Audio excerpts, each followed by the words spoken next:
A very good morning all of you. Myself Aditi from BCA third year. Today I am here to present my presentation and my topic is biography of Barry Boehm and its model, spiral model and COCOMO model. First I will explain Barry Boehm. Barry Boehm was born on 16 May 1935. He was an American computer scientist and software engineer. Basically बहुत सारे model को explain किए थे, जिसमें से COCO model और spiral model को आज हम एक्सप्लेन करेंगे। फर्स्ट है spiral model. Spiral model is one of the most important SDLC model combining structure approach of the waterfall model with flexibility of iterative model.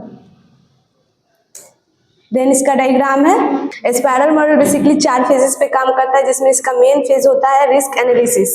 Risk analysis में किसी भी तरीके के रिस्क को हैंडल कर लेता है। देन है COCOMO model. COCOMO model is the constructive cost model. It was a proposed by Barry Boehm in 1981, is based on study of 63 project. Software development को प्रोजेक्ट का जो था वो 3 फेजेस में डिस्क्राइब किए थे। पहला है ऑर्गेनिक, दूसरा है सेमीटेस्ट और तीसरा है एम्बेडेड। देन इसका है डायग्राम।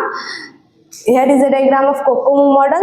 पहला है सिस्टम इंजीनियरिंग, जिसमें हम लोग रिक्वायरमेंट गैदरिंग तक जितना भी इसका काम होता है वो करते हैं। एनालिसिस, देन है एनालिसिस। एनालिसिस में सारे चीज़ों को प्रोजेक्ट का जो होता है वो एनालाइज करते हैं। डिजाइनिंग में हम लोग प्रोजेक्ट का जितना भी डिजाइन का काम होता है वो करते हैं।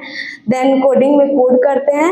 फिर टेस्टिंग में जितना भी प्रोजेक्ट का टेस्टिंग करना होता है उसमें जो एरर होता है वो देखते हैं। फिर मेंटेनेंस में हम लोग चेक करते हैं कि कोई भी एरर है या नहीं है। फिर मेंटेनेंस में चेक करके फिर वापस हम निकल आते हैं। और कोकोमो मॉडल में बेसिकली ये होता है कि हर एक फेज पे अपना वापस जाता है और देता है, ये सबमिट करता है क्लाइंट को। जो भी होता है प्रोजेक्ट वो सबमिट करता है हर एक फेज पे।